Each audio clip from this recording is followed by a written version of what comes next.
नमस्कार दोस्तों, आप सभी का स्वागत है एक नई वीडियो में। आज का जो टाइटल है दोस्तों स्टोरी का, बच्चों पर गुस्सा आए तब क्या करें। हाँ, शुरू करें। चलो शुरू करते हैं शुरू से। तो मक्खी भी घूम रही है इधर यार। गार्डन में गया तो मच्छर बहुत काट लिए, तो बस खुजा खुजा के ये देखो हालत क्या हो गई है। मच्छरों के निशान है ये सब। घर में बच्चों पर क्रोध आता है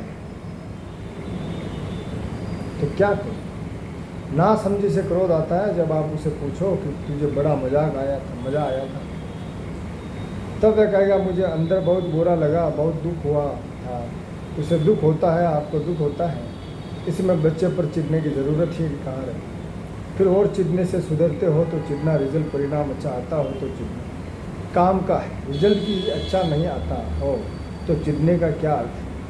क्रोध करने से फ़ायदा होता हो तो करना, और यदि फ़ायदा नहीं हो तो बिना क्रोध के ऐसे ही चला लेना।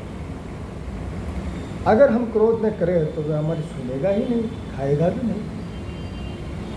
क्रोध करने के बाद भी कहाँ सुनते हैं। वीतरागों की सूक्ष्मता तो देखो। फिर भी लोग क्या कहते हैं कि ये बाप अपने बेटे पर इतना गुस्सा हो गया है ना, इसीलिए ये बाप नालायक आदमी है। और कुदरत के भाव इसका क्या न्याय होता होगा। इस बाप के हिस्से में पुण्य रखो, क्रोध करता है तो भी पुण्य में गिरा जाएगा। हाँ, क्योंकि बेटे के हित के लिए खुद अपने आप पर संघर्ष लेता है ना। बेटे के सुख के लिए खुद ने संघर्ष मोल लिया, इसीलिए इससे पुण्य दो, वरना किसी भी प्रकार का क्रोध पाप का ही बंधन करता है।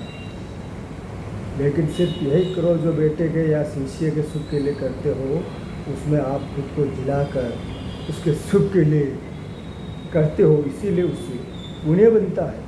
फिर भी यहाँ तो लोग उसे अपयशी देखते रहते हैं, लेकिन ईश्वर के घर पर सही नियम है ना, है या नहीं। लोग खुद के बेटे पर या बेटी पर क्रोध करते हैं, लेकिन उसमें हिंसक भाव नहीं होता। बाकी सभी जगह हिंसक भाव होता है, फिर भी उसमें तंत्र रहा करता है। क्योंकि जैसे ही वह बेटे को देखता है तो अंदर फिर से क्लेश होने लगता है। काशीनाथ, क्रोध नहीं करने का। वो छवि आ जाती है, बच्चे की छवि है तो उसको गुस्सा करता है। अब यदि क्रोध में हिंसक भाव और तंत्र ये दो चीज़ें न रहे तो मोक्ष हो जाएगा। और सिर्फ हिंसक भाव नहीं है, सिर्फ तंत्र है, तब भी पुण्य बनता है। कैसी सूक्ष्मता से भगवान ने ढूंढ निकाला है। क्रोध करे फिर भी बांधे पुण्य। भगवान ने कहा है कि यदि दूसरों के भले के लिए क्रोध करता है, परमार्थ हेतु क्रोध करता है, तो उसके फल स्वरूप पुण्य मिलता है। अगर आप किसी के पक्ष में, कोई निर्बल इंसान है, कोई जीव जंतु है, किसी को कोई मार रहा है, तो उसको छुड़ाने के लिए, उसकी रख रखाव बचाव के लिए अगर आप क्रोध करते हो तो आप पुण्य के भागीदार हो, आपको पाप नहीं लगेगा। अन्यथा आप पाप के भागी बनोगे, ऐसे क्रोध करोगे। अब इस कर्मिक मार्ग में तो शीशे घबराते ही रहते हैं कि अभी कुछ कहेंगे, अभी कुछ कहेंगे, और वह गुरु भी पूरे दिन सुबह से कहुलाए हुए ही बैठे रहते हैं। तो ठेठ 10वें गुणस्थानक तक यही हाल।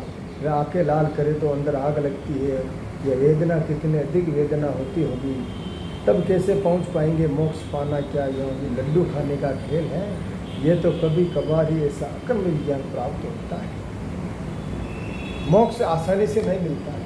मनुष्य जन्म एक बार मिला है, इसमें हम पुण्य कर्म सत्कर्म करके ही मोक्ष को प्राप्त कर सकते हैं। अन्यथा बात है ये मनुष्य जन्म में निकल जाएगा। इतनी उम्र कट गई, 30 साल पता ना चला। बच्ची कुछ 10-5 साल है, वो भी निकल जाएगी।